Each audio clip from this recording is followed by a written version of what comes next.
what it is, what they did was they had to he had to do the research on the different colonies and relative to how they related to the United States as far as being part of the United States. And what's very interesting to note is that what the State Department did was they confessed that Hawaii is not really part of the United States because you could not annex Hawaii by joint resolution.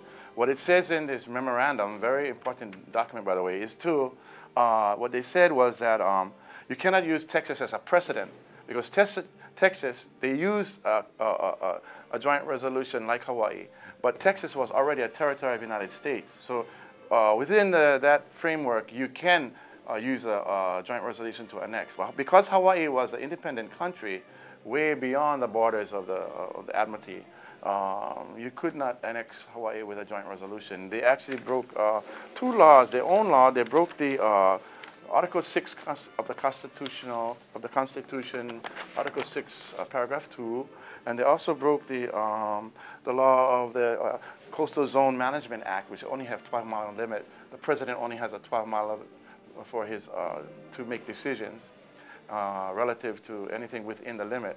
And beyond the 12-mile limit, you have to have a treaty. So that's where the Article 6, Paragraph 2 comes in. The United States country, they broke that, and they broke the Coastal Zone Management Act. President Kinley did. So now, the thing is, plus, Hawaii has 133 islands within there, the nation of Hawaii. The country of Hawaii has 133 islands that are all part of the Crown, and a lot of the little offshore islands are all part of the Crown Land Inventory. And they, on the Kingdom Law, we have 200 miles radius around all of our archipelago. So basically, the land tenure, the land titles are still intact. Basically, this memorandum from President Reagan administration, 1980, the Justice Department now, it trumps everything else, including the apology law. It's stating clearly that Hawaii was illegally annexed by resolution. I just quoted the laws. Now, I want to get this out to all the justices of the Hawaii State Supreme Court and the justices of the United States Supreme Court. I want to get this out. You can send me by email. My email is goofyfoot1@yahoo.com. That's goofyfoot, the number 1. It's going to be on the screen. I'm going to send you. It'll be on the email that I send you. These two documents. An important document. The last paragraph within this memorandum, they quote this man, Andrew McLaughlin. Andrew McLaughlin is a historian on constitutional rights, Chicago University.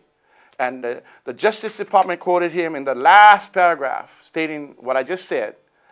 And the United States Supreme Court justices, they use Andrew McLaughlin's reference of his books when they have a question regarding constitutional rights. So it's important that Hawaiians, especially in the movement, and all Hawaiians, and even settlers, to read the recent Hawaii State Supreme Court ruling on the ceded lands, because it's very critical, and it's very, very important for you to read, especially if you think you own property in Hawaii, which you don't. You know, because what it's going to do, it gives Hawaiians the makaha, or open door, to go back and claim their kuleana titles, go back and claim their crown land titles. So it's important for Hawaiians to get back and learn your genealogy, study the mahele, study your kuleana land rounds, and claim the rights again. We cannot kick anybody off your property. We don't have an army, sophisticated army, because our numbers are too small.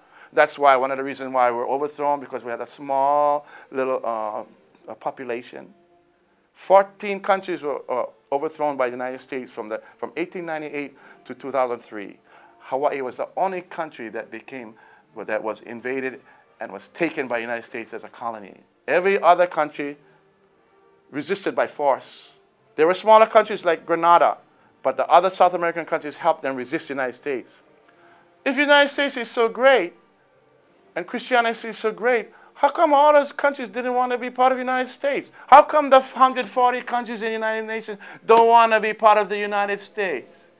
Because of the action, what they do to people. See, the problem with Americans, their terrorists is the arrogance of their foreign policy. Their made terrorists for Americans, the basic American, is the arrogance of their foreign policy. And the invasion of Hawaii was an ultimate act of terrorists and the ultimate act of the arrogance of American foreign policy. So it's important for people, again, settlers and Hawaiians in the especially independent movement, to go and study the ruling by Hawaii State Supreme Court on the ceded land issue. You can go to Yahoo and type in Hawaii State Supreme Court decision on the ceded lands. And I think it's very important to do that. You can do it. Go study. Do your homework. And you can get a copy. Just email me of Andrew McLaughlin's copy of his page 504, his book, and of the memorandum. This is the trump card, everybody. Let's go for it.